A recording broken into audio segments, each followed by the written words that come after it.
All right, what would it look like if the Democrat Party had their own national television show?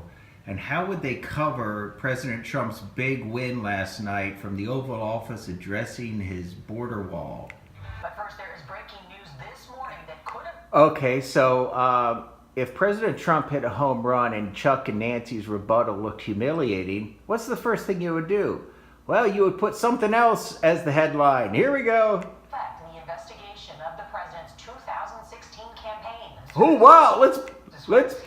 let's bring up the Mueller investigation in some contorted way.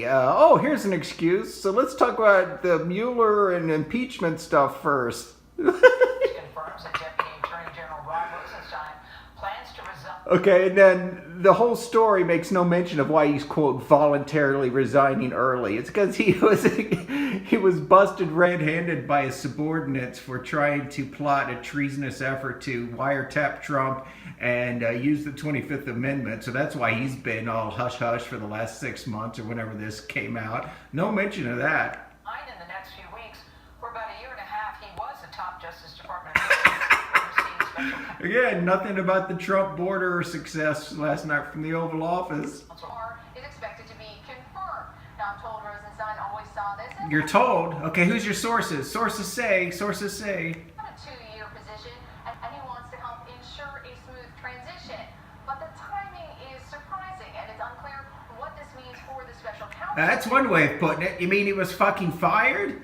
Investigation. Also, the other big news about the special counsel now has the clearest evidence to date that the Trump.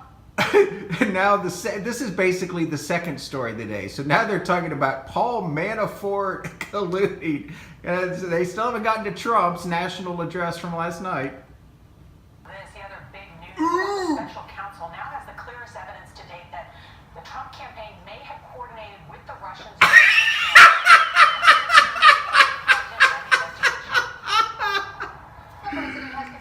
Still no coverage of the big story, which is Trump's Oval Office address. They're burying it, and now we're like 6 minutes in.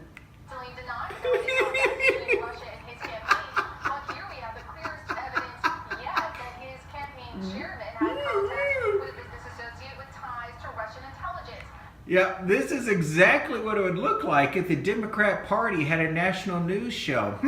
Maybe they do. Pulling information with the Russians. That's the. The question is whether the president knew about that, whether that's the only piece of information Russian associated with the Russian intelligence, not just. 6 minutes in, and they're finally going to get to Trump's Oval Office home run. Let's see how they smear it. President Trump's first Oval Office speech last night addressed what he called a crisis of the heart and soul. What he called? The U.S. southern border. That's in other words, he's full of shit. This was all a political stunt. Responded, saying the president manufactured a border crisis. They accused him of holding the American. But they show that picture, but in fact, their televised rebuttal was so humiliating that CBS will not show it. Watch this. All for us, Major. Good morning. Spin it all towards the Democrats. From the Oval Office, in summary, said the following: the flow of undocumented immigrants, illegal drugs, and Undocumented immigrants. He used the word illegal alien. now constitutes a national crisis. The primetime platform was new. The arguments very, very familiar. Notably absent any new proposals from the president or any hint of concessions that might resolve the ongoing partial government. Okay, first of all, that's false. He made a big, huge proposal to make it steel and not concrete and so forth. That was a big concession, you propagandists. Looking to sway public opinion in the government shutdown battle, President Trump argued illegal immigration at the southern border hurts. Okay, that's your opinion. That's editorial. That's not news reporting. That's spin. All of aliens with criminal records. Of the 266,000 arrests, most. Oh, here we go. What if the Democrat Party had their morning news show? Boy, this sounds like Nancy Pelosi speaking. Were for nonviolent offenses, including more than 50,000 trafficking. Yep. Yep, the problem of criminals murdering people who come over from Mexico is false. It doesn't exist. Would address the problem.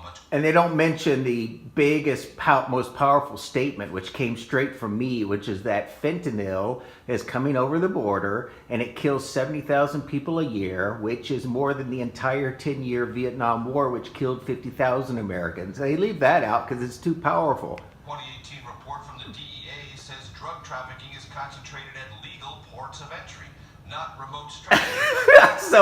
so it's a total bullshit canard too that drugs are coming across the southern border. Yep, Trump is an idiot. And one reason only, because Democrats will not fund border security. A false claim, as Democrats voted last week for $1.3 billion in border security, physical barriers and technology on the border. Just not the wall funding, Mr. Is rejecting these bipartisan bills which would reopen government. In their rebuttal following the president, House Speaker Nancy Pelosi and Senate Minority Leader Chuck Schumer said office to manufacture a crisis and divert attention from the turmoil in his administration.